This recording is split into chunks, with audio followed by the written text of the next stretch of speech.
Hats off to entrepreneurs. You bring value to our community by creating jobs and building wealth.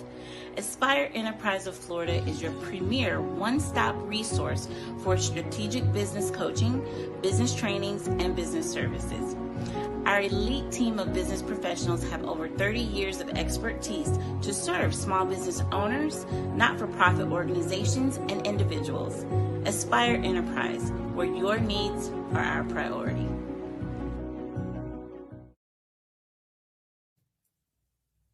Hi, my name is Randy Foster. I'm running for Palm Bay City Council Seat 3. Leadership matters. If you want a future in Palm Bay, you got to elect a leader. And I'm the only one in my race that have federal, state, and local government experience as a leader. Manage budgets over millions of dollars in the federal government. Also, experience matters. We cannot take a chance with inexperienced candidates getting on the city council. I have the experience, I have the leadership to get the job done on day one. What I'm going to be focusing on is infrastructure. It's very important. We need to strengthen our infrastructure to attract major business. Grow our commercial business. We need to bring jobs into Palm Bay and help our small business. And integrity. No one has the integrity I has. 25 years in law enforcement, 25 years in military, top secret clearance, background checks, you name it. We need a council that's going to end the corruption and the back dealings in the city council. So vote randyfoster.com, and I'll see you in November. Thank you.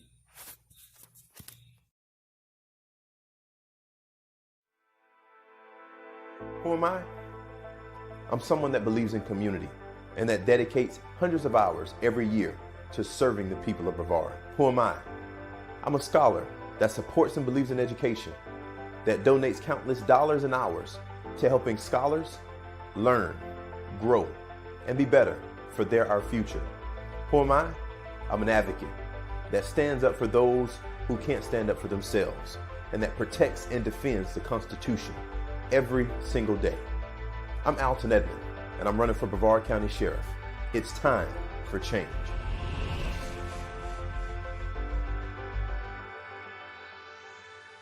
Hello, Palm Bay. I am Kay Mirage, and I'm running to be your next mayor. I currently sit on the Planning and Zoning Board, as well as our Community Development Advisory Board. I'm a mom, I'm a small business owner, and I've been married to my husband, Lynn Volt, for 19 years. And together we have an amazing 17-year-old son who's about to head off to college. Palm Bay needs fresh, bold leadership, one who is an embracer of change, diversity, and inclusion, who is proactive and thinks outside the box. They need to be free from conflicts of interest and owes no favors to the who's who. Our next mayor should be informed and have a true understanding of the issues and be ready with plans to help solve them. They must be open to have dialogue with you and empathize with your concerns. I am that leader. I'm ready to work with council to earn back public trust, bring transparency and accountability to all levels of city government. I am your voice, and I'm that unifying force that is ready to guide our city towards smart growth and a very successful future. For more information, visit palmbayk.com, and on August 18th, vote Kay Mirage for Palm Bay Mayor. Kay is the right choice for Palm Bay. I'm Kay Mirage, and I approve this message.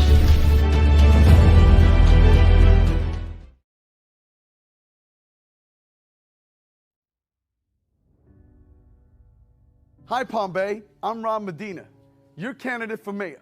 With your support, when elected, we will immediately move forward to take the necessary actions to restore transparency, to restore accountability, responsibility, and the respect of our beloved city. It's evident through recent audit findings and oversights meeting in Tallahassee that our city has engaged in financial decisions that clearly have put our citizens and our financial stability at risk. The headlines of our city once promoted a city that cares, finalists for a City of the Year, and a community with a great future. Now, today, The headlines promote our city as one with escalating crime, an interchange to nowhere, mismanagement, state-imposed audits, and playgrounds closing due to equipment being unsafe. We must stop this downward spiral of our once financial secured beautiful community. We drive through flooded roads, potholes, and traffic jams. I pledge to you as your next mayor, I will shine light on these past budgets along with the poor decisions made so we can get the answers our citizens deserve and our state leaders demand. I encourage a forensic audit of all our city operations so we can bring all these things to light. This process will not be easy, but our future and that of our children depend on each and every one of us ensuring accountability, ensuring professionalism, immediately replacing finger pointing, mismanagement, the rubber stamp process that brought this audit upon us. There are many serious questions. The business and residents of our cities deserve a government that they can trust and believe in. It is important to address these issues head on, for they've made a target of ridicule and skepticism from our surrounding neighbors and our very own residents. This will require strong leadership, transparent and sensible policy decisions, and constant commitment to ethical conduct. As mayor, my first goal will be to restore trust in our government. Government for the people, by the people. This is truly an opportunity for leadership by example. And as your mayor, I pledge to you that if I vote to approve a contract with a company to do business with our city, I will prohibit myself from receiving any future campaign funds from that said company. And I will encourage our council members to do the same. I believe as elected officials, we're held to a higher standard. The citizens of Palm Bay will be my only priority. We will address the many concerns of the finding of the state audit and encourage the open participation of our residents to provide oversight in our budget process. Hashtag the public trust. For a better Palm Bay, elect Rob Medina. May God bless you. May God continue to bless this great city we call Palm Bay. Hoorah! Hoorah!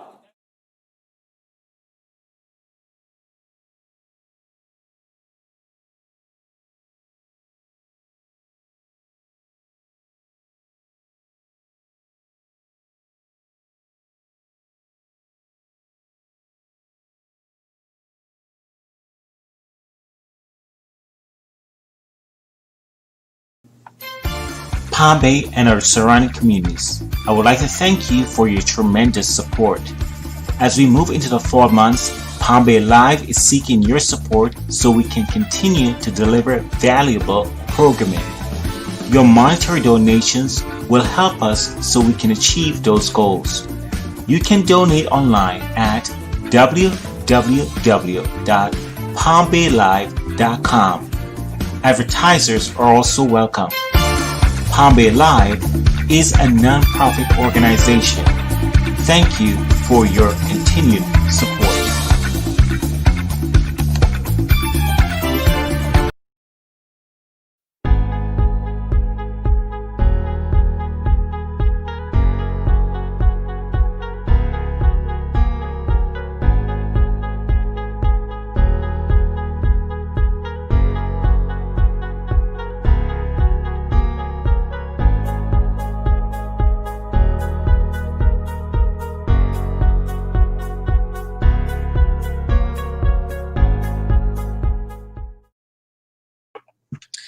Good evening, Palm Bay, and welcome to another edition of Palm Bay Live.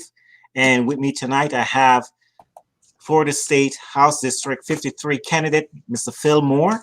Welcome to the program, sir. Hi, Kevin. Pleasure to be here. Great, awesome.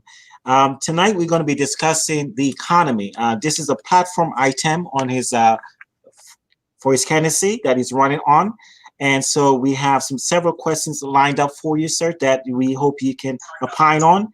And we're happy to have you. So please go ahead, for the audience who does not know, introduce yourself to the public. Sure, thanks.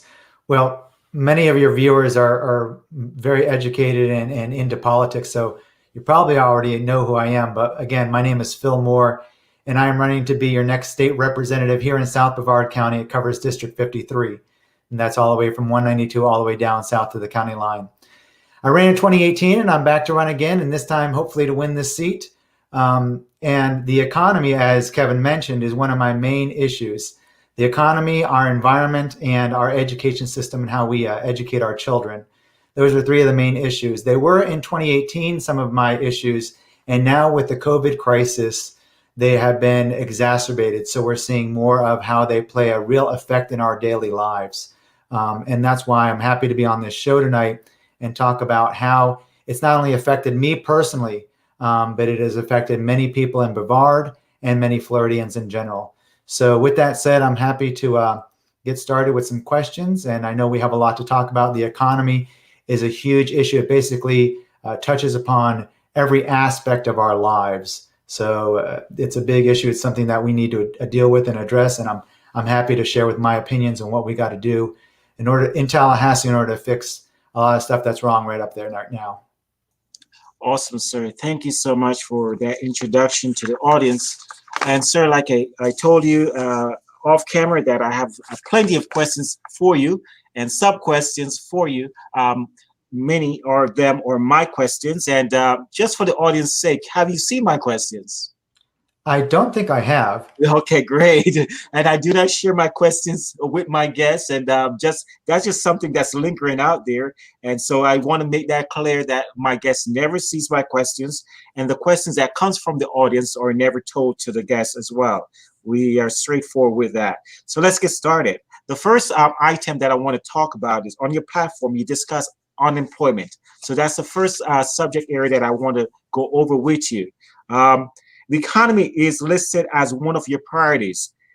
If you're elected, why is this important to you? Okay, great question. And yes, unemployment, we see that is a huge issue right now that millions of Floridians are dealing with. In fact, I even pulled some numbers up if we want to go over them too. But it has been an issue for me, and it is not a new issue.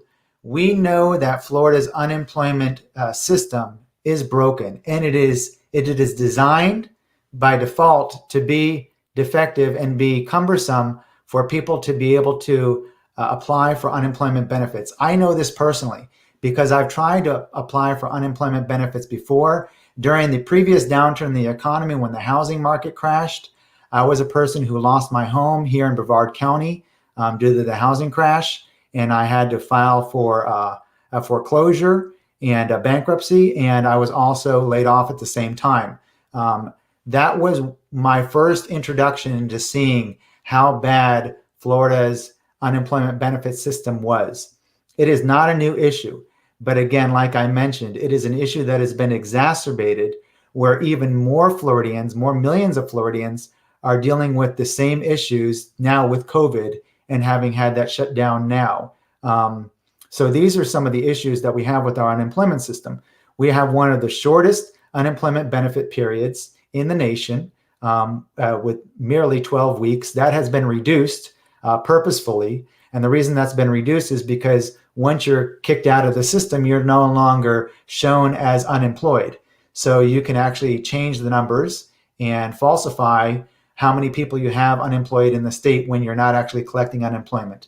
Second thing that is very troublesome that we've already known is that the state of Florida has one of the worst benefits paying in the nation as well, at $275 at the maximum.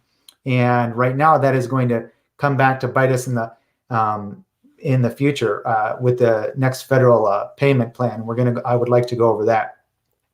So we have that, and there's so many other things that we have that are already in place that set the unemployment process for working Floridians to fail and to be discouraged, to not get the benefits that they so rightfully deserve. So it is a major issue. It's one that I'm currently facing right now too. And it's one of the things that I look at that separates me from my opponent. And we want to bring in more working class citizens to Tallahassee to know what we need to make changes for those working class citizens. Okay, awesome. Can you talk about your own economic struggles, especially starting with the recession? Yeah. So as I started to mention there, the housing crisis affected many Floridians. I'm a native Floridian. I've lived here all my life. I've been in Brevard County for 23 years.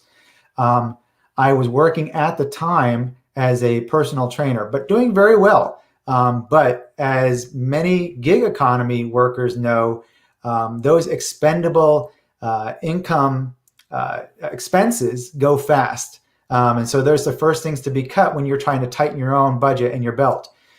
So, work slowed down quickly.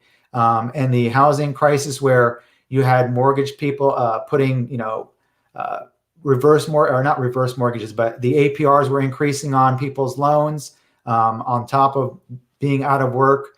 So one of the only avenues that people were taking and what was recommended was you have to foreclose on your home.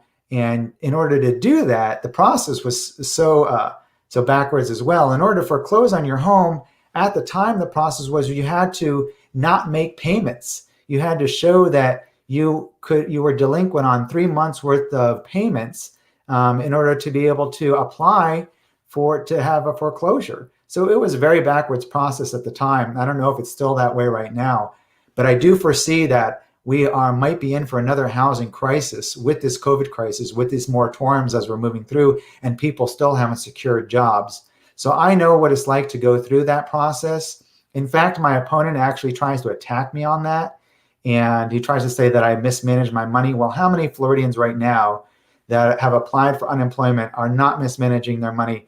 It is a process that we have to go through. I'm glad to see that at this point in time, we aren't stigmatizing people as much as we have in the past. When somebody said, well, I had to file for unemployment, we sometimes stigmatize them and look negatively upon them. Well, I'm glad to see now that we actually realize that people who had to file unemployment had to do it for very good reasons. And we need to be able to have those security nets in place in order to bring back the economy the way it should be. Okay, great. And I'm going to be asking you some more questions about unemployment benefits in a minute. Sir, you talk about how difficult it was to navigate the unemployment barriers during the pandemic. Can you talk about your experience and the barriers that you came up against in securing unemployment status assistance?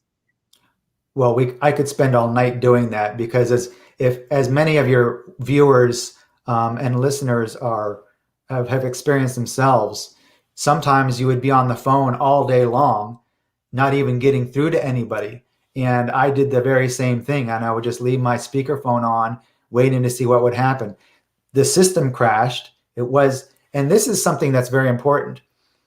In the transition from Governor Scott to Governor DeSantis, the transition team did an audit of the Florida DOE, Department of Economic Opportunity, and they showed in their audit that system needed help, that it was not set up properly, and it wasn't meant to be sustainable for a large influx of people. They let the Governor DeSantis know that in his transition in. So this is not something that they weren't made aware of. I know that's something they try to use, and they try to say, well, we couldn't have foreseen for COVID. Yes, to an extent, we couldn't have foreseen the extreme number of people, of Floridians that needed to apply for unemployment. But the system was set up to fail from the beginning. So many people were frustrated, like myself, even trying to get on the website, trying to apply. And it was during that very beginning of time where a lot of people, including myself, still haven't received back pay benefits. We were waiting months just to be able to properly apply through the system. We were giving queue numbers, and we were giving this other claim numbers, and these wouldn't work. And they set up this other mobile system that didn't work. Well, I signed up mobilely, but then that never transferred over into the actual Connect account. So it was just issue after issue. They would hire on people to man the phones that had absolutely no training, and they didn't even know what they should be doing and know what the process should be where we sat. The process was very difficult for everybody. There was high levels of frustration from the very beginning. And there are still many people, even today, that have not gotten their full benefits paid out. And the state likes to say, well, we have 98 or 99% of claimants paid. Well, that's not paid in full. That might be just a couple of weeks payment. that might be just a couple of months payment. But a lot of Floridians, in fact, I even have the number, as of right now, 1.7865, there's 1,786,535 Floridians that are still awaiting full payment for their benefits that they paid into. This is obviously a program that they paid into for these benefits. Now the state still has money on this that they're sitting on, and they're going to need to be using this. A little over $1 billion, I believe, still sitting in the coffers. And so this is part of the process that many people have been frustrated with. I know once I get into Tallahassee, this is one of the main things that we need to fix. It's something that we could have been addressing early on even. There was an option to try to move into special session to try to deal with some of these problems. And it was a partisan vote. Republicans refused to go back into special sessions when the Democrats tried to sign into special session. Awesome. Thank you so much. And for those who are just joining us, we're interviewing Mr. Phil Moore. He's a candidate for House District 53. He's running against Mr. Randy Fine. And tonight I'm going to be asking him questions on the economy. And some of the bullet points we're going to be covering is unemployment, minimum wage, jobs, living wage, and infrastructure. Those are some of the headlines we're going to be taking away from this interview tonight. And so Mr. Moore, let's keep going here. And how have you helped others with struggles to collect unemployment? Yeah, so, even though I'm not elected official yet, because I've been going through this process, you tend to gain some expertise in the steps that need to be taken.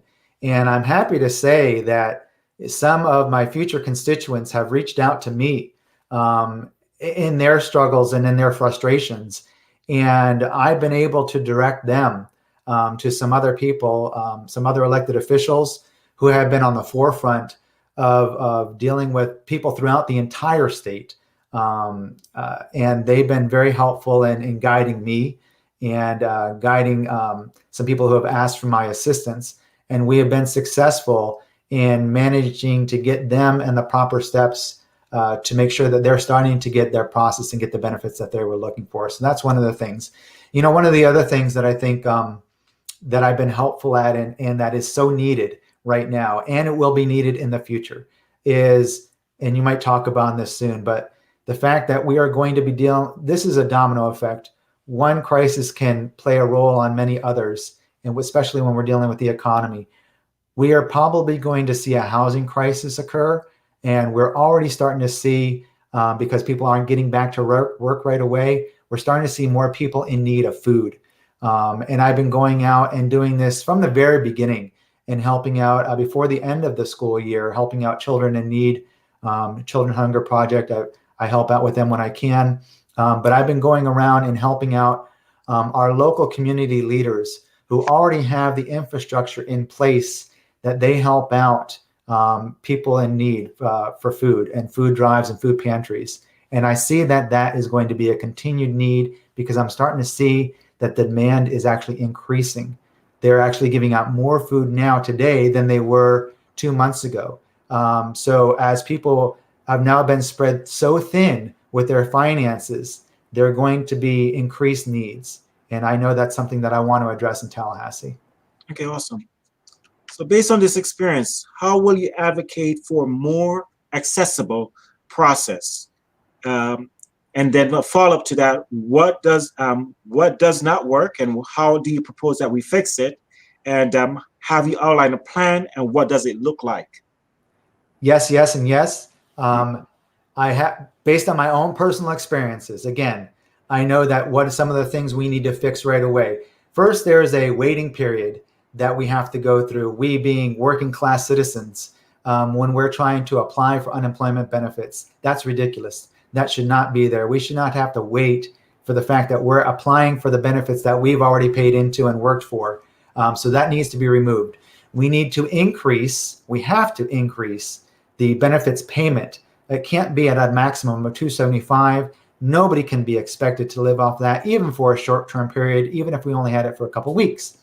We have to go ahead and extend the period of time that people get their benefits for. It can't be just 12 weeks. We've got to go way beyond that. 26 weeks should be the standard, as many other states have in place. So those are just a couple of things that I'd be looking towards, as well as making sure that the whole system has the proper infrastructure in place so that people who are trying to reach out to FDOE actually get in touch with somebody, so that we have the right website in place that is a much more friendly and easier to use system. So those are just a few of the things that I know we need to address and that I will address as part of what I'm standing for the working class citizen. Okay. You're also an advocate of increasing the amount of and length of unemployment benefits, particularly during crisis, but also in general. The federal government provided federal pandemic unemployment compensation during the COVID-19 pandemic through the end of July. What are you proposing as a plan? Yeah, so I'm not sure I have an exact dollar amount as to what we should be increasing unemployment benefits to. I would almost submit that we should even be looking at double what it is right now, and then adjusting from there. But I can tell you right now, we're having a lower benefit actually is causing a real issue.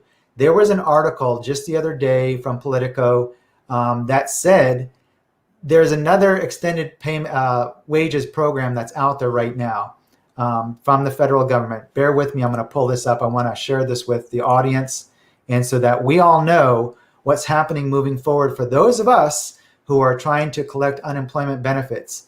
There is there's a separate federal wage program, assistance program that's in place right now that is being pulled from FEMA money that the president put in place.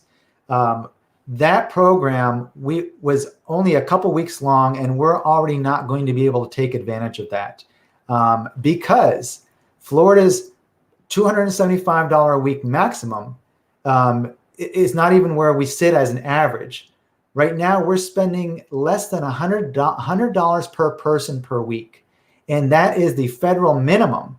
If we're not spending more than $100 per person per week in unemployment benefits, then we don't even qualify for the federal program that's in place right now for the extra $300 that we could be getting weekly.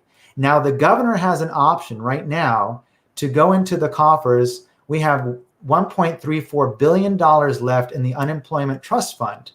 Now, he could go into that trust fund and make sure that we actually get paid by matching that money to where we actually get above that $100 threshold. That's not what we're not even meeting.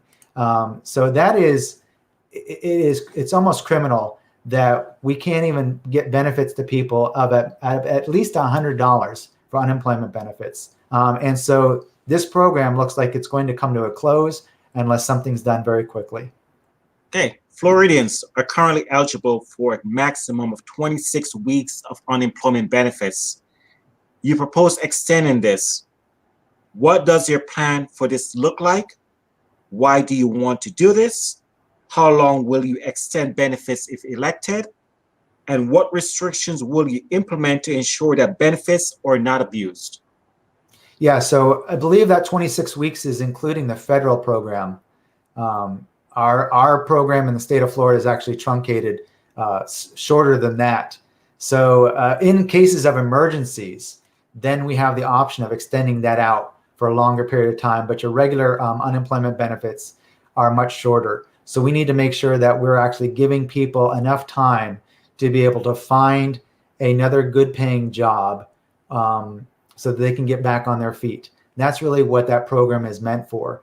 What can we do to abuse it, to stop abuse into the system?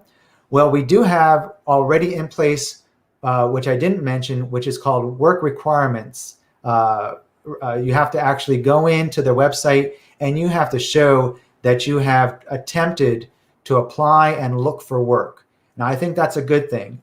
It does take a lot of time. The process on the system is not very user-friendly, but I think it is a great way for people who are trying to apply for unemployment benefits to show and say that I am doing my due diligence and doing my part in trying to make sure that I am not going to be on unemployment benefits forever, and that I'm looking to try to engage back into being gainfully employed. And that holds true for many Floridians. I think it is a false narrative and a straw man argument to say that people want to be unemployed and people like being not working. That is not true of Americans in general. There are going to be people who are going to try to game any system. That does not mean you destroy that system. You need to make sure that you are helping out the majority of Floridians and the majority of people in Brevard and the majority of Americans. And that's why you put these systems in place. Okay, great. Thank you, sir. You include the elderly, the vulnerable, the sick, disabled, and traumatized in your vision for extended unemployment benefits. There are elderly resources, like short-term disability, long-term disability, and veterans benefits that aid many of the populations you have listed. 1, are you proposing that unemployment benefits replace these resources or supplement them? 2, how long do you want to extend them? 3, how much are you proposing they are increased? And lastly, does your plan include any mandatory requirements for recipients, including mandatory job training and mental health counseling to help those vulnerable populations accommodated to life and return to the workforce? Great question. Multiple questions in that question. So I'm going to go with the last part first. And no, I don't have any requirements, and I haven't really fleshed out what I would, I want to make sure that people have the assistance they need. So if you have mental health issues, I know there are communities in town that try to put people back to work and give them some jobs so that they can be a part of the workforce. And I would encourage and continue to encourage those systems and those organizations that are in place to help out those with special needs, those with mental health issues. The other part of the question was, do I look to supplement or am I looking to eliminate any part of short-term disability or veterans benefits? I would say, again, something that I've not fleshed out, but it would be more of a supplementation. I'm not looking to take away anything like short-term disability or long-term disability or any type of veterans benefit program. This unemployment program should work in conjunction with all of those. And in a perfect world, it should be a seamless. One hand should be able to talk to the other very easily. Unfortunately, that doesn't happen all the time in Tallahassee. Sometimes this hand does not know, and that happened, of course, with our unemployment benefits, does not know what's happening over here. So we need to have more of a seamless transition so that we have our administrative act together as well. Okay, thank you, sir. And again, for those who are just joining us, we're discussing the economy.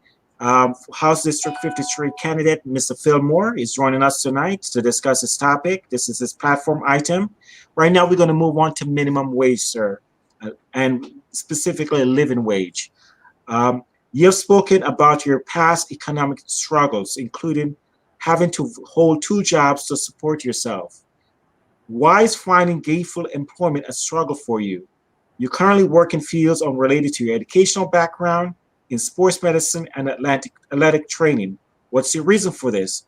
Would you be able to make a living wage in the industry related to your education? Yeah, so that's a great question. And I think, I'm talking about the couple things that I do. Well, I used to be an athletic trainer. I'm no longer a certified athletic trainer anymore. I changed careers and I moved out of that. I was in personal training for a long time, and I did that happily and enjoyed that type of work. I now work as a medical device instructor. Now that is basically a white collar job, but I work as a contract worker. And so you would think that that type of work would be able to sustain you with just one job, one income, but it's not. In today's society and market and the cost of living and the fact that wages don't match our cost of living, having one job for many people isn't enough. And so you have to add on a secondary job to supplement the cost of living and increases. So I also work a second job in order to supplement that income to be able to afford more things that I need, whatever that may be. And a lot of Floridians are doing the same thing. one job, which used to be the norm, one job at a 40-hour work week used to be able to sustain you and your family. And if you had extra income from dual incomes, that was shown as extra income. That's not the case anymore.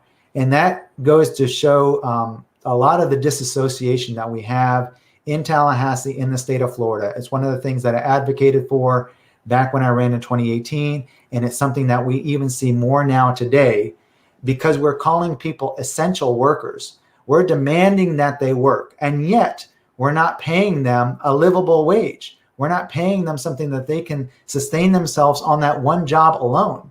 But we're demanding then, saying that we can't live life without you, but yet your job is not worth that much. So I advocate definitely for a livable wage. It's slightly different than what you would call a minimum wage. It varies slightly based on the cost of living in the area of Florida that you live in.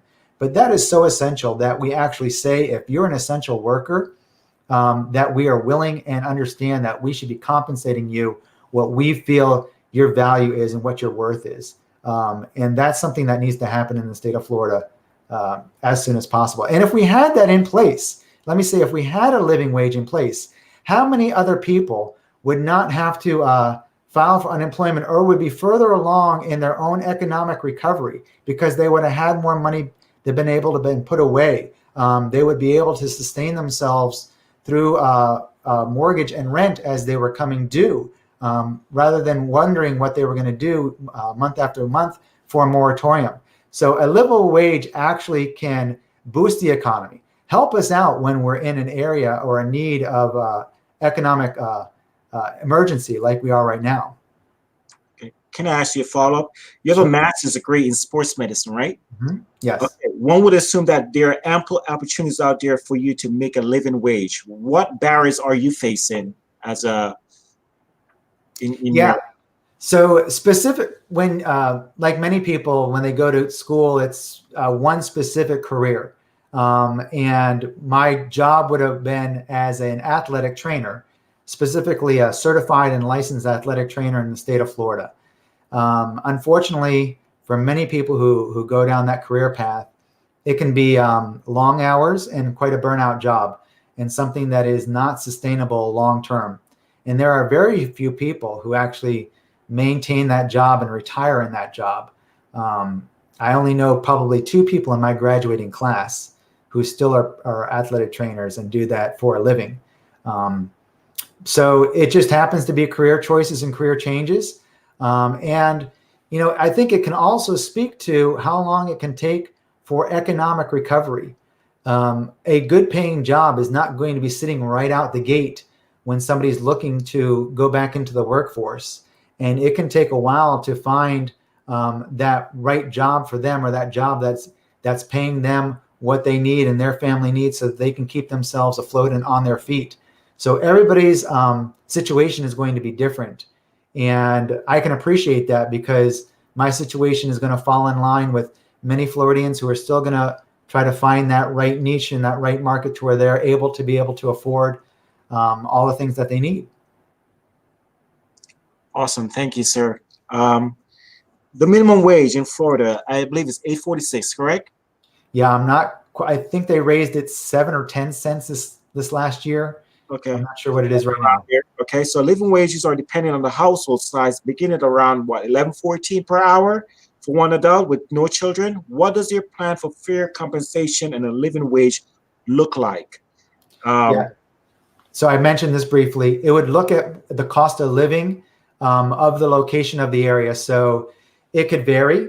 I'm seeing like a 15 being a minimum number, but it could be less, slightly less. If you're living in an area like Melbourne, it could be, we look at the mean income, housing income, what it costs for houses. That would be one factor that I would look at to say what the cost of living expenses would be here. That could be different than an area like Miami. Miami, it's more expensive to live there. So the cost of living would be different, and the livable wage would be different. So it would be a variable based on those types of factors: housing market, the prices of everything, cost of living of things. And I would take those all into consideration so that we could vary that accordingly. Okay, great. Thank you so much. Um, According to your platform, you want to build an economy that capitalizes on human potential and not suffering. Can you talk about how the current system capitalizes on human suffering? And what do you mean by human potential? And how will you change the system to capitalize on human potential? Yeah, so, well, some of the things that we need to do to make sure that we're capitalizing on human potential is making sure that we're giving everybody the opportunity for the best education they can get and that they want. We're working on trying to create more trade schools so that if a career path in terms of going to college is not what they want to do, we can do more in terms of making sure that they have a trade job and they can get gainfully employed and well employed with a good paying job through a trade program. So those are kind of some of the things that we can do in terms of potential. Making sure that we give people a good paying job so that they can do what they need to do, put the money away so that they can plan ahead. And we see that. We see that when during these times, the biggest economic driver in America and in Florida is the worker, is the consumer. So when we pay consumers properly, they know best what to do with their money. They're going to go out there and spend when they need to spend stuff for food, for items, or they can hold back money when they see times are getting tough, which they did in the past time we had the recession. So people started saving, and then we see that this time around too, we're not quick to spend. We're holding back money, and the economy doesn't just jump back up. Well, one of the things that Tallahassee has done, instead of looking at increasing livable wage for Floridians and workers, we've got the opposite has happened. They've gone and actually given tax breaks to corporations year after year. And that tax breaks does not actually drive the economy. That only fulfills the pockets and the coffers of those corporations. That does not work down to your actual worker. So the best thing to do in order to drive the economy is to make sure that their workforce is in place and has the proper finances to be able to make the economy run. Thank you for your answer, sir. Just a reminder to our audience, we have with us candidate Phil Moore, is for House District 53, and we're discussing the economy. Mr. Moore will be back with me on the 13th of October, where he will be discussing the environment. That's going to be at 8 p.m. That's a shift in dates. He was supposed to come on the 15th, but we're moving it up to the 13th of October at 8 p.m., where we'll be discussing environment and education at that time. So feel free to send me your questions ahead of time to palmbaylive@gmail.com if you have a question for him on those topics. And on the 27th of October, he will be back with me where we'll ask him some personal questions about him, his career, his life, and all that good stuff, and character type questions as he gets ready to go to the ballot box on November 3rd. Okay, jobs. Let's go to jobs. We're going to shift focus to jobs. You want to renew the American dream. What does that look like to you? Well, the American dream can mean so many things to so many different people. Let me say that, I think many people just want to be able to live their lives, have a family, make sure that they are able to grow, do well for their family, make sure if they have kids that their kids get a good education and do better than they did. That's what I like to see. Even though I don't have children of my own, I want to see the next generation be smarter and have it better than I had, and actually create a better culture and create a better society. And I know the best way to do that is to invest in our future. So I think that's part of the American dream, is to make sure that our society is constantly improving and doing better for itself. And jobs is the main thing for that. And I know this is going to be something that we're going to have to look at long term. And if we look back at the housing market, when people had to recover from that, jobs were not immediate. What takes sometimes, the old saying, what takes seconds to destroy takes a lifetime to build. And when you're trying to create jobs, that takes a long time. The economy is not just going to turn around tomorrow. It is not going to turn around. It's going to take a couple of years. It could take 5 years. It could take 10 years. There are predictions that it's going to take up to 5 years to recover from this. And I've seen some analytics on that. And that's what we need to look at. We need to look at long-term to make sure that we're going to be able to put things in place so that the working class citizen can get back to where they need to go, and that we have them making a livable wage and being able to sustain themselves quickly.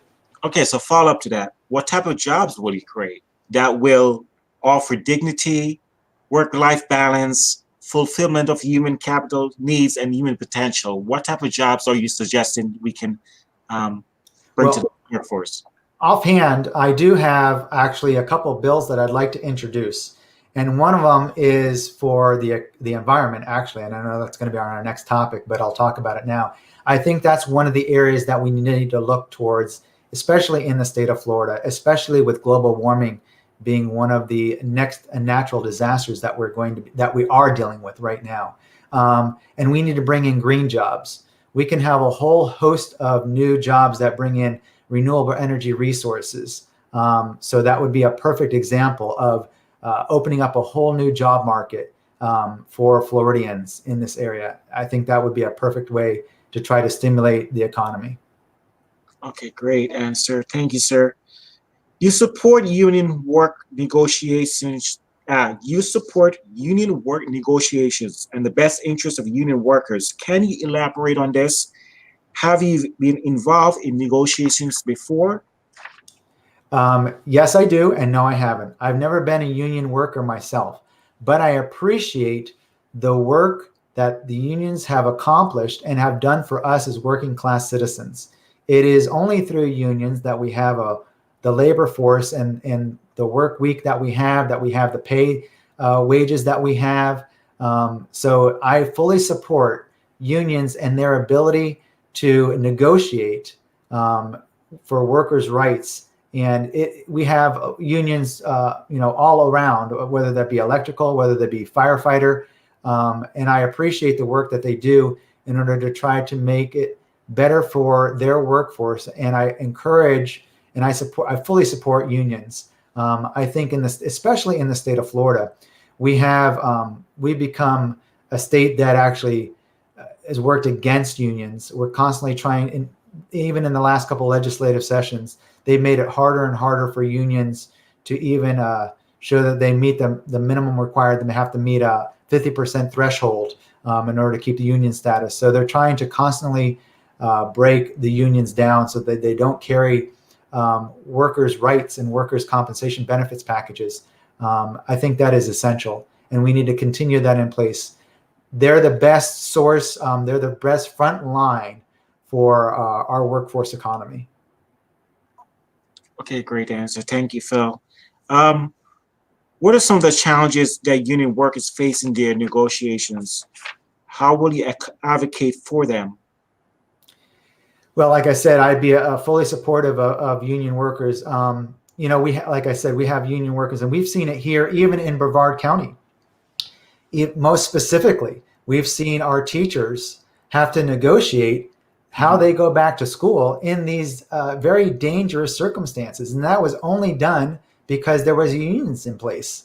If not, the hand would have been forced from Tallahassee, which I completely was against, where we had the governor and the commissioner of education force school boards to say that you must reopen. I'm completely against that, still stand against that. And it was only because of unions that they put in any measures and protections of having hand sanitizers in every classroom or whatever the negotiation plans were in place. How many teachers were going to go back to school, which ones were going to be able to stay home because they have some type of pre-existing health condition that made them susceptible to catching COVID or being drastically affected by it. So I would appreciate and support the work that the unions do. And as a legislator in Tallahassee, I would make sure that we're not imposing and implementing demands on them like that.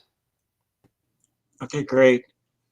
Let's talk about HB1 legislation. It was just passed requiring public employees who are part of a union to renew their membership annually. You aware of that? I am not, but go ahead. Supporters of the bill see it as an opt-out measure. Opponents of the bill see it as another layer of red tape used for the purpose of destroying unions. If elected, how will you support union workers through this new process? Will you try to reverse the decision or propose amendments that will eliminate some of the red tape? What will you propose? Yeah, I would support eliminating red tape. And I think that speaks a little bit to the previous year when they tried to put in place that unions have to meet a 50% threshold. So they're making all of these smaller hurdles, putting these measures in place to try to make it more difficult and to try to whittle away from being able to continue to have a union in place. That is something that I completely oppose.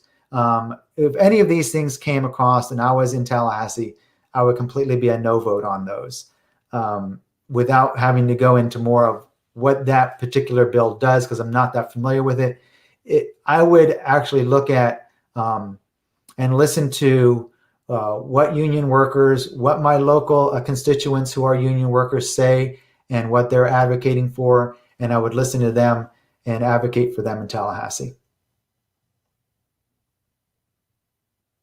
Awesome, sir. Thank you so much for that. Now we're going to move on to infrastructure. This is going to be the last segment for the night that we're going to be talked about. Can you discuss your idea of investing in the construction of more sustainable infrastructure? What does this look like to you, and what will you prioritize if elected? Yeah, so thank you. I just touched upon it, and I think we need to look at more green, renewable energy resources in the state of Florida. I would look at increasing solar, and this would not be a new project. It's something that's already done in other cities throughout the state. I would be looking at strengthening our infrastructure, and that would be wastewater treatment facilities, elder care facilities, hospitals, any place that needs to have power and generated power all the time. When we have hurricanes and we lose power on the grid, we go to generator backup right away, and we have backup generators that we just actually introduced into a bill, I believe, this last legislative session that says that all nursing homes now need to have generator backup. And I was thinking to myself when they were introducing and passing that piece of legislation, that doesn't seem very smart to me, because one of the things that we deal with when we have a hurricane is we have a run on the gas. It's hard to get gas, and generators use gas. And I said, isn't that a perfect opportunity for us to look at hardening those infrastructure with solar, and making sure that if we have a solar backup in place, should they go down and off the grid, and we have them back up on solar. And that's what I would look for in terms of hardening our infrastructure. First of all, is doing wastewater treatment facilities. They already have a large plot of land, and there are other cities that are already doing this, and they're actually utilizing solar for almost up to 50% of the energy use that they're using at these wastewater treatment facilities, and they do use a ton of energy. Awesome. Thank you so much. As someone who is both a supporter of job creation, human potential, and the environment, how will you invest in Brevard's conversion to renewable clean energy sources? What is your plan to make this transition? I feel like your questions are one behind my answers. This Yeah. one speaks to the question that I just answered that question. Those were some of the things. Solar is going to be a very easy. We have abundance of it here in the state of Florida. We have the land that sits around a wastewater treatment facility, because nobody wants to live next to a wastewater treatment facility. And they actually have a big buffer zone too. Okay. And that is just, it's mowed down grass. It's mowed down buffer zone. And you can just layer that over with solar panels. And like I said, they're doing this in other cities already. I'm not reinventing the wheel. I'm just bringing what they're already doing there into the 53rd district. Awesome. What kind of jobs do you think it will bring to Brevard? Did you discuss that yet? I didn't, but I do think it will bring those jobs in order to build the solar infrastructure up. That's what I'm hoping. I have a couple other small projects that I'd like to see. I'd like to see solar. First, we have a public transit system. I'll say we have a public transit system. But if you have to travel public transit and it rains in Florida a lot, you'll see that a lot of the bus stops don't have any type of overhang, any type of structure to hide under or cover for people waiting on the bus. I'd like to make every one of those places a cover with a solar panel on it, and then build that into the grid. They're mostly right on the corners of street crosswalks, so they're easy to plug right into our grid right there. So I think we can increase jobs just by doing something as simple as that. Okay. All right. How would you develop job training or training opportunities in Brevard County? So I would continue to work with the programs that are already in place. We do have some really good programs for trade programs with our high schools here locally, even in the 53rd District in Palm Bay, where we're allowing our students, before they even go to graduate, they're looking at trade programs. And I think that's great. Not everybody wants to go to college, and they should be able to have other avenues where they can have a good paying job. So I would encourage that and keep that moving. And the best thing to do then is to make sure that those students who are going through those programs have an easy transition to know that there are jobs awaiting them. And so if we put together those plans, and I put together to make sure that we're working on that infrastructure change, then we know that we're going to have a demand for jobs for those students. Okay. I'm going to ask you off the cuff question, if you don't mind. It's not on my question sheet. I'm a military guy. A lot of people don't know that. So I'm a veteran, was in the Navy. And one of the things that I see a lot when I drive around Brevard or any city per se is I see veterans on the highways and the byways with signs that says, we'll work for food or whatever the case may be. And some of them are fairly young. One of the things that takes me back is that in the military, there's a lot of jobs that doesn't transition into civilian life that they have in the military, but for whatever reason, it doesn't parallel with the civilian atmosphere. So they can't get a similar job. So they come out with nothing. What can you do as a representative to ensure that that transition is smooth, that, you know, individuals coming from, you know, that community, when they come into civilian life, that they come in, you know, smoothly, they can transition? How can you bridge that gap? Yeah, it's a good question. And I can, from my experience, and I'm not one of any military background, and I have a few friends who are veterans, but from my experience, a lot of veterans programs come through the federal level, and they work with trying to make sure that people who are coming out of the military work even in like the post office. I know that that's a nice way to segue in for military veterans. But you're looking at a combination of support from the federal government and making sure that the state is playing their role, and then also the local government is making sure that they have those job opportunities in that area and that they're able to transition those people in.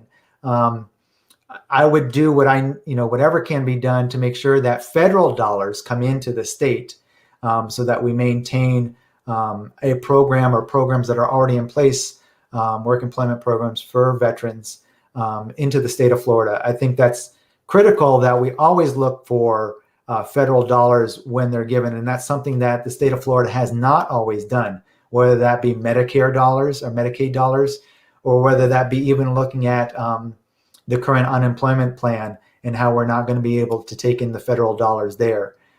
So I would always look to see how we can improve our budget, increase our budget, and help bring that back down to our district here in Brevard County, and help out everybody in need, including our veterans.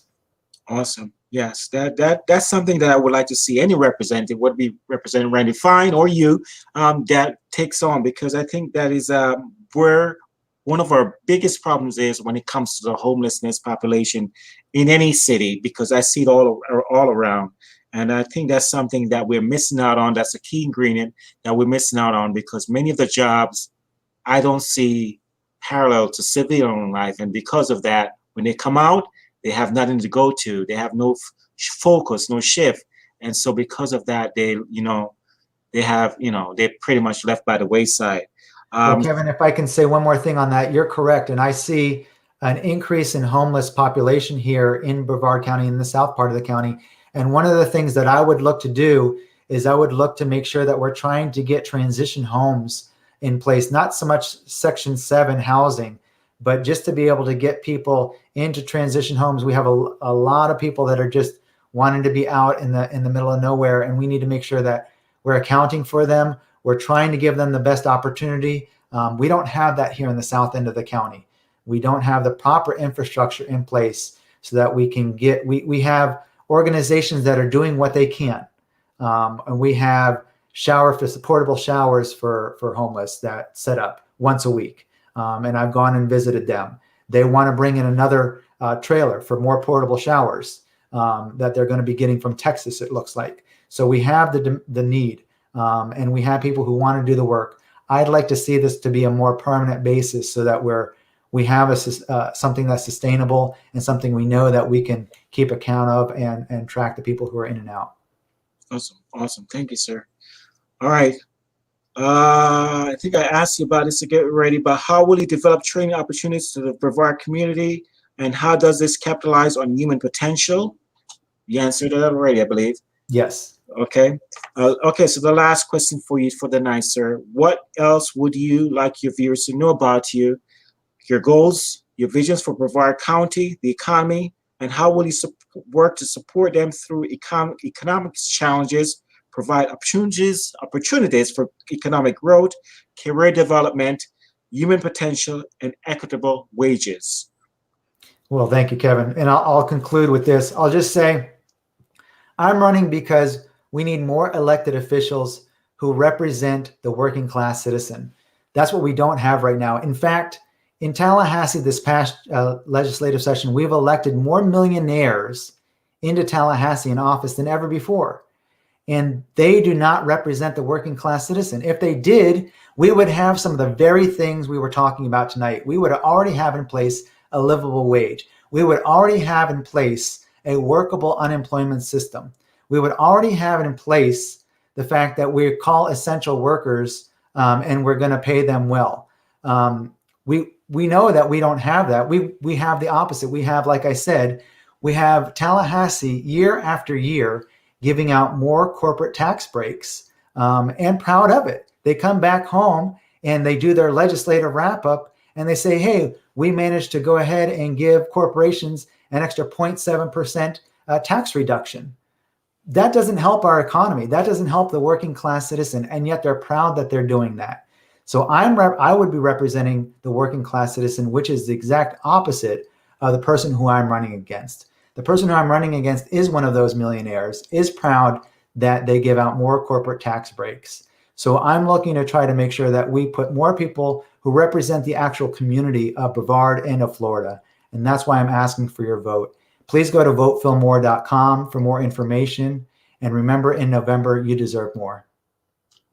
Awesome. Thank you, Phil. And don't forget, Phil will be back with me on October 13th, on October 27th. October 13th, the topics we will cover is environment and education. On October 27th, we will ask him some personal questions about his character and why he believes he's fit for office in this role for House District 53. And so that is the plan for the lineup for Mr. Phil Moore as we bring him back on 2 other occasions. Don't forget, next week, Monday, I'll have on the program Mr. Thomas Guam. He'll be running for seat 3. He's going to be on the ballot for seat 3 for Palm Bay City Council. Please join me then. Please send your questions in advance. Please send them by Saturday morning by 8 a.m. rather. I have some stuff that I have to do for the family, so I need to make sure I get those questions in early. So please submit those questions to palmbaylive@gmail.com. That's palmbaylive@gmail.com. And then the following week, we will have the seat 3 debates. The seat 3 debates, and everything is set in motion for that. We will have the president of the Palm Bay Chamber of Commerce who will be hosting that debate, Miss Nancy. She will be with us to host that debate on the 28th of this month at 8 p.m. That's going to be on a Monday night. That's going to be an odd night for us. We're going to be meeting on a Monday night that week to do that debate. So please join us. And then on the 30th, we will have Mr. Randy Foster for his personal interview as well. Please make sure, again, please send your questions in advance, palmbaylive@gmail.com. And then in October, it will be a busy month for me. So just please watch your calendar and please submit your questions for those candidates as they come in. We also have, I think I announced it prior, in the month of October on the 13th, the same day that I'm interviewing Mr. Moore again, at 4 p.m. in the afternoon. That's a special time. 4 p.m. in the afternoon, I'll have Commissioner Tobiah. Commissioner Tobiah will be with me on that date at 4 p.m. in the afternoon to discuss topics relative to the county and his candidacy. Again, he's running again for that seat. So please, join me at that special time, October 13th at 4 p.m. and then at 8 p.m. for Mr. Fillmore. Palm Bay, thank you for joining me. Thank you always for your support, and please have a good night. Thank you, Kevin. Have a good night.